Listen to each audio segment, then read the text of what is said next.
ठीक है।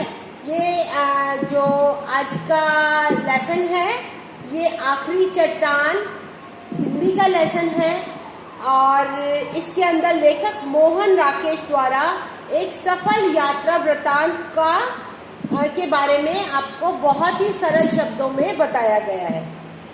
जो लेखक जो थे मोहन राकेश, वो एक बार कहाँ गए थे?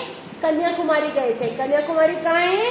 वो है बंगाल की खाड़ी और हिंद महासागर और अरब सागर जहाँ पर मिलता है, उसके बीच की जो जगह है उसको क्या कहते हैं? कन्याकुमारी कहते हैं। तो वो वहाँ पर उन्होंने बहुत ही सुंदर चित्रात्मक वर्णन किया है, ऐसा लगता है कि हम उसी जगह पर खड़े हैं।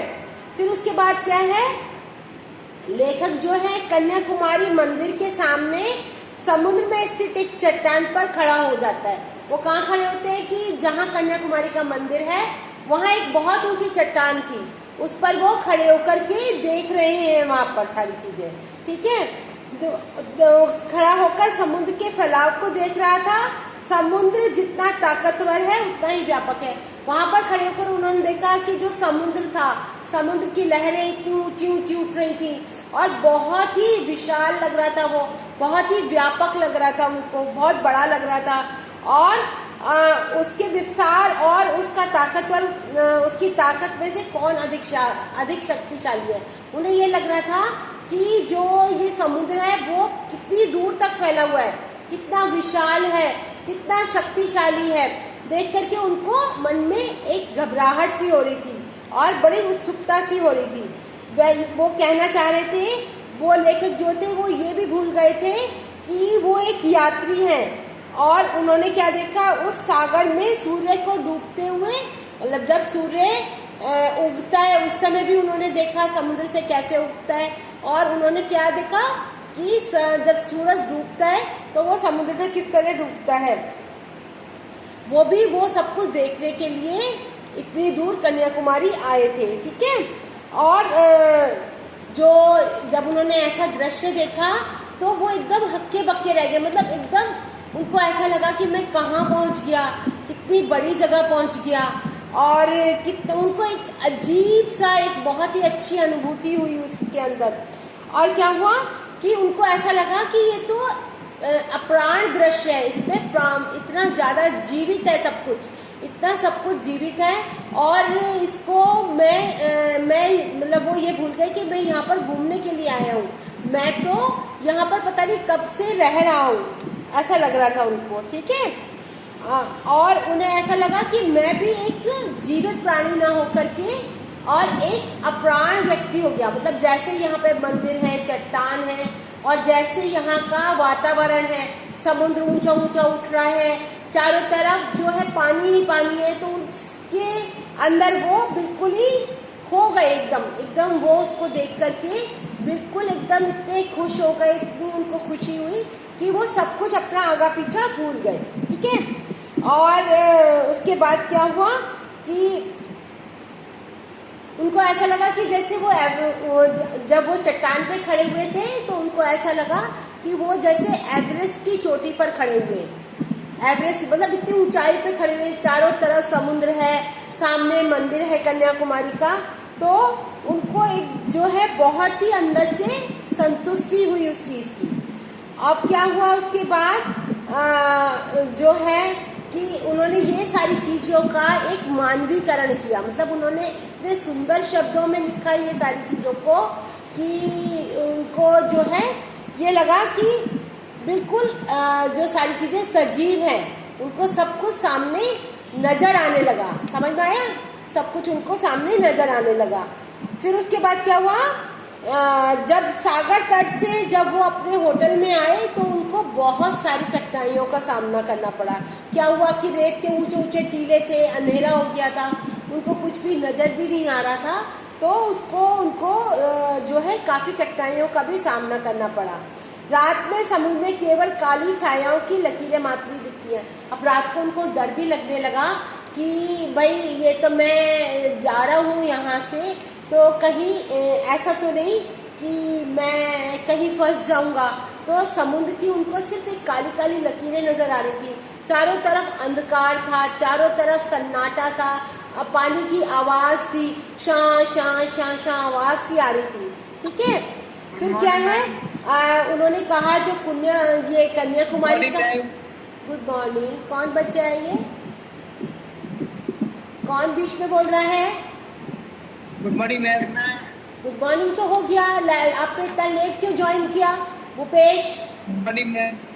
गुड मॉर्निंग हो गया, एक बार हुआ ना गुड मॉर्निंग। अब तो मैं लेसन करवा रही हूँ, आखिरी चट्टान हिंदी का 27 लेसन आपके पास भेज भी दिया है मैंने, और आप इसको अच्छे से सुनो, पहले समझो लेसन को, उसके बाद में इसको पढ़ना आप इसको। ठीक है, तो उन्होंने जो कन्याकुमारी में सूर्योदय का दृश्य था वो भी बहुत ही सुंदर था। जब सूर्य उग रहा था तो ऐसा लग रहा था उसकी जो लालिमा थी वो चारों तरफ फैल रही है। उन्होंने दोनों दृश्यों के बारे में बताया है, सूर्य जब उदय हुआ जब भी बताया उसके बारे में भी, और जब वो मतलब अस्त हुआ तब के बारे में भी बताया उन्होंने।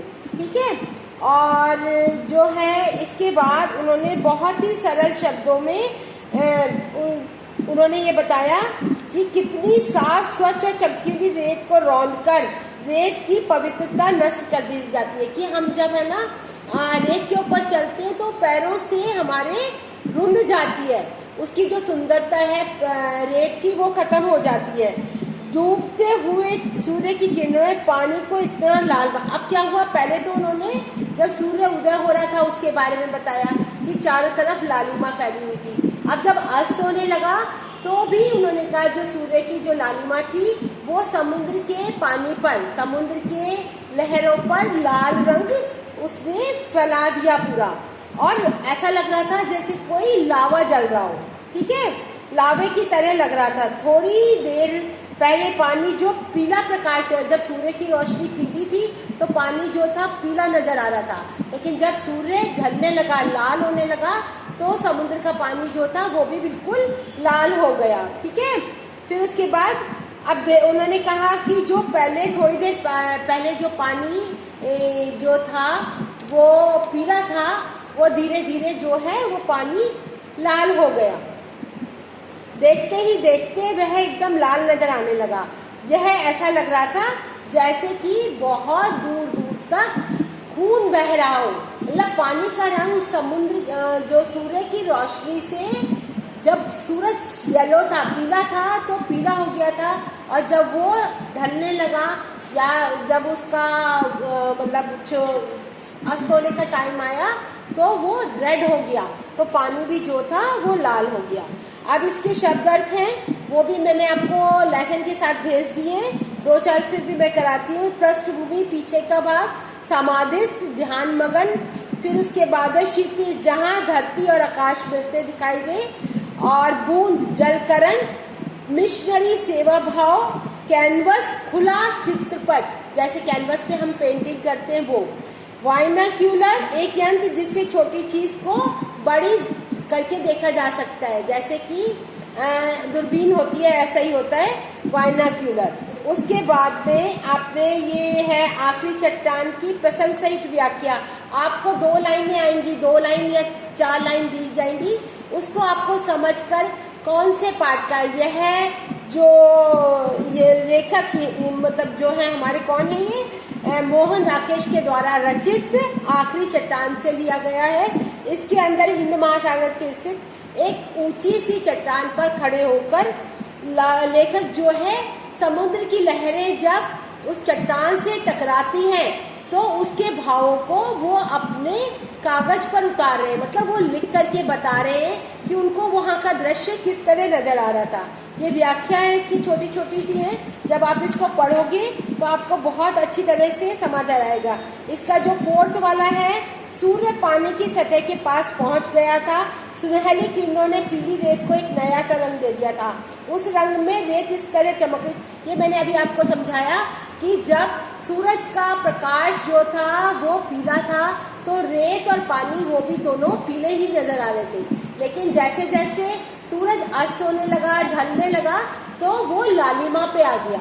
लालिमा पे आ गया तो उसका रंग जो था वो लाल नजर आने लगा। फिर उसके बाद उसमें है कि उस रंग में रेत इस तरह चमक रही थी जैसे अभी अभी उसका निर्माण करके उसे उड़ेला गया हो। मैंने उस रेत पर दूर तक बने पैरों के निशान को देखा, लगा जैसे रेत का कुआरापन पहली बार उन निशानों से छूटा हो। इससे मन में सिरन हुई और हल्की उदासी भी गिर गई। उनका मतलब ये था कि जब रेत थी, जब सूरज की किरणें पड़ रही थी तो वो उनको ऐसी लग रही थी कि ये बिल्कुल नव यौवना है, मतलब इसको अभी किसी ने छुआ नहीं है। लेकिन जब उन्होंने बहुत दूर तक वो पैर जाते हुए देखे तो उनके मन में बड़ा आहत हुआ, बहुत दुखी हुए। उन्हें ऐसा लगा कि जैसे किसी का जो है कुआरापन जो है किसी के छूने से मैला हो गया है। ऐसे उन्होंने रेत का जो वो था अस्तित्व था वो समझाया। ये बहुत इम्पोर्टेंट है, ये आता है जनरली। और ये फिफ्थ जो है, सूर्य का गोला पानी की सतह से छू गया, पानी दूर तक सोना ही सोना घुलाया। वह रंग इतनी जल्दी बदल रहा था, किसी एक क्षण के लिए उसे एक नाम दे सकना संभव था। इसका जो है आप व्याख्या पढ़ो, कौन बच्चा पढ़ेगा? पेज नंबर 302 पर मैं जिस बच्चे को बोलूंगी वो इसको पढ़ेगा। बुक है रोशन आपके पास? रोशन के पास बुक है ना? पेज नंबर 302 निकाल रखा है, इसको रीड करो। सूर्य का गोला पानी की तरह से, इसकी व्याख्या जो है लेखक के सामने निकल आया। देखो बुक के अंदर देखो बच्चे। मेरे को नहीं आता है। हाँ लेखक को नहीं आता है। हाँ, लेखक के सामने अरब सागर का जल दूर दूर तक फैला हुआ है। आकाश में सूर्य का गोला धीरे धीरे नीचे, तो मतलब क्या है, उसके सामने जो था वो जो सूरज का गोला जो था वो नीचे जा रहा था, पानी मतलब छुप रहा था। और पानी जो था वो पूरा क्या हो गया था कि लाल हो गया था। ऐसा लग रहा था जैसे उनकी शक्ति उस पिघले हुए लावे के रूप में उस पानी में मिल गई हो। ये आपके पास सारे हैं, इसको आप अच्छे से बैठ के पढ़ो। अभी मैं ये आपको क्लास खत्म कर दूंगी, उसके बाद ये वीडियो भी आपके पास भेजूंगी। आप इसके क्वेश्चन आंसर जो है सही विकल्प छांटकर लिखो। कन्याकुमारी भारत के मानचित्र में किधर की ओर स्थित है? कहाँ पर है? दक्षिण के अंदर, दक्षिण के अंदर स्थित है। योगेश अपना वीडियो ऑन करो बच्चे, वीडियो ऑन करो। अरब सागर, हिंद सागर, हाँ बोलो। मुझे नहीं आ रहा। म्यूट करो अपने आप को, म्यूट करो, मैं करवा रही हूँ। अरब सागर, हिंद सागर और बंगाल की खाड़ी के संगम स्थल पर किसने समाधि लगाई थी? किसने समाधि लगाई थी? स्वामी विवेकानंद ने। स्वामी विवेकानंद ने। लेखक का पूरा शरीर सिहर गया, क्योंकि सिहर गया उसको वह जिस चट्टान पर चढ़ा था वह बढ़ते पानी में गिर गई थी। जहां वो खड़ा हुआ था, कौन सा नंबर का ये फोर्थ जो है, फोर्थ, ठीक है, थर्ड का फोर्थ। फिर उसके बाद लेखक के अनुसार सैंड हिल के रंगीन होने का क्या कारण है? फोर्थ पेज नंबर 303 पर फोर्थ क्या था कि बहुत से लोगों की उपस्थिति, क्योंकि रेत पर बहुत सारे लोग चल फिर रहे थे। इससे उनको ऐसा लग रहा था कि सैंड हिल के रंगीन होने का कारण वहां पर बहुत सारे उपस्थित लोग हैं। पीछे दाईं तरफ लेखक को दूर दूर हटकर नजर आ रहे थे। क्या नजर आ रहे थे? नारियलों की झुरमट, मतलब नारियल जो थे पेड़ों पर लगे हुए थे बहुत सारे, ठीक है।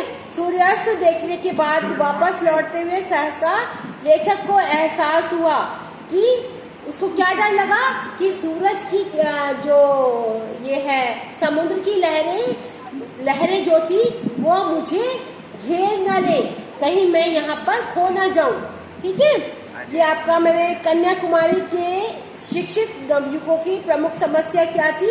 वहाँ पर लोग बेकार थे, वहाँ पर काम धंधा नहीं था, लोगों के पास क्या नहीं था? काम धंधा कुछ भी नहीं था, ठीक है। इसके साथ में इसमें कुछ विदेशी शब्द हैं, कुछ बोलचाल के शब्द हैं, ये आपको कंप्लीट करने। बहुत सिंपल सा लेसन है। 27.2, 27.3 सिर्फ इसमें जो है मल्टीपल चॉइस क्वेश्चंस हैं, इसको आपको करने हैं। इसका जो है निम्नलिखित कथनों का भाव स्पष्ट कीजिए। ये आप अपनी कॉपी में करना। पेज नंबर 305 का मैं देख रहा था, और अपनी पूरी चेतना से महसूस कराता है शक्ति का विस्तार, विस्तार की शक्ति। ठीक है, ये वाला जो है 4-5 है, इसको आप समझकर अपने शब्दों में लिखोगे। बुक से नहीं टिपना, अपने शब्दों में लिखने की कोशिश किया करो। आपको जो कुछ भी समझ आता है पेपर पर प्रेजेंट करना सीखो। पेपर पर आपको किस तरीके से लिखना है वो आप सोच करके इसको लिखने की कोशिश करो। इसके बाद है इसमें निम्नलिखित की संधि कीजिए। संधि के अंदर नित्य जमा आनंद, नित्यानंद, ये मैंने अभी पहले भी भेजे थे आपको, पेज नंबर 307 पर है। नित्य जमा आनंद, नित्यानंद। फिर उसके बाद है ये वर्णन जमा आत्मक, वर्णात्मक। सूर्य जमा उदय, सूर्य उदय। पीत जमा अंबर, पीतांबर। ये बहुत इंपॉर्टेंट है, इसमें से 2 नंबर का क्वेश्चन जरूर आएगा, 1 या 2 नंबर का जरूर क्वेश्चन आएगा। इसको आप ध्यान से करना, इंपॉर्टेंट पे निशान लगा लो इसको। रात को समुद्र में क्या दिखाई देता है? क्या दिखाई देता है? काली छायाओं की लकीरें दिखाई देती हैं। कन्याकुमारी में क्या आकर्षक लगता है? सूर्य उदय का दृश्य, मतलब जब सूर्य उदय होता है उस समय का जो दृश्य है वो कन्याकुमारी का बहुत ही मनमोहक दृश्य होता है। ठीक है, उसके बाद इसके अंदर संधि विच्छेद में है विवेकानंद, विवेक जमा आनंद, विवेकानंद। सूर्यास्त, सूर्य जमा अस्त, सूर्यास्त। सूर्योदय, सूर्य जमा उदय, सूर्योदय। ठीक है, और नवयुवक में दृश्य पट समायुक्त शब्द है। नव जाने, नव क्या है? विशेषण है, और युवक जो है संज्ञा है। नव युवक, नव क्या है? विशेषण, किसी चीज की विशेषता बताते हैं ना, जैसे नया, पुराना, तो नव हो गया नया। और युवक जो है वो क्या है? आपकी संज्ञा, नव युवक। ये हाँ, और इसके बाद जो है इसके पीछे जो है संज्ञा विशेषण है, बहुत इंपॉर्टेंट है, इसको अच्छी तरीके से कर लेना। ये ग्रामर पोर्शन में से क्वेश्चन जरूर आएंगे। इसको आपको आज मुझे कंप्लीट करके, आज सभी बच्चे इसको कंप्लीट करके मेरे पास अपना जो है नोटबुक का पिक्चर शेयर करोगे। जो काम मैं जिस समय देती हूँ उस टाइम उसे कंप्लीट किया करो सभी बच्चे। जो बच्चे लिख नहीं सकते वो बोल करके वीडियो मेरे पास भेजो। प्रिंसिपल मैम साथ होती हैं, वो देखती हैं एक एक बच्चा क्या कर रहा है क्या नहीं कर रहा है। एग्जाम्स के लिए ज़्यादा टाइम नहीं है, थोड़ा डिले हो जाएगा। ये है कि जून, और 12th वालों के एग्ज़ाम वो भी नहीं होंगे, ख़त्म नहीं होंगे। 12th वाले बच्चों के एग्ज़ाम होंगे ही होंगे, चाहे वो जून फर्स्ट वीक में ना हो करके सेकेंड वीक में हो, थर्ड वीक में हो, ये पोस्टपोन हो सकती है, लेकिन एग्ज़ाम आपके जरूर होंगे। इसलिए कोई भी पढ़ाई में ढील नहीं करनी। समझ में आ गया? समझ आ गया? फिर सोना, सोना का जो विशेषण क्या है? सुनहरा। कंकर, कंकरीला। उत्तर, उत्तरी। सुरमा, सुरमई। अब विशेषण संज्ञा बतानी है, जैसे स्याह, संज्ञा क्या है उसकी? स्याही, मतलब स्याह मतलब काला, और स्याही, स्याही काली होती है ना, तो वो उसकी विशेषता बता रहे हैं। लाल, लाल का क्या है? संज्ञा क्या है? लाली, लालिमा। पीला, पीला का पीलिया। सुंदर, सुंदरता। गोल, गोलाई। ठीक है, ये इम्पोर्टेंट है, इसको आप बस ये जो निम्नलिखित शब्दों से संज्ञा शब्द बनाइए। सफेद से क्या बनाओगे? सफेदी। धुंधला से धुंध। चमक से चमकीला, चमकीला से चमक। फिर गहरा से गहराई। आप याद करोगे इसको, बहुत इजी है, हमेशा से हम करते हैं। छोटी क्लास में भी हमने ये किया था और बड़ी में भी हम ये कर रहे हैं, तो इसमें कोई मुश्किल का काम नहीं है। और इसको आप कंप्लीट करोगे आज लेसन को। लेसन मैंने आपके पास पूरा कंप्लीट भेज दिया। इसको अभी बैठ के with in half an hour इसको रीड करो, जोर जोर से बोल करके पढ़ना है लेसन, जिससे आपको समझ आ जाएगा सारा। और फिर उसके क्वेश्चन आंसर अपनी कॉपी में रखोगे। यो भूपेश का मुंह बहुत अच्छा चल रहा है, मैं देख रही हूँ कैमरे में, सब नजर आ रहा है मुझे, है ना। मुझे काम भी उतना ही चाहिए, मुझे काम भी उतना ही चाहिए, ऐसे नहीं कि आप काम ना करो। Okay, bye bye, see you, have a good day.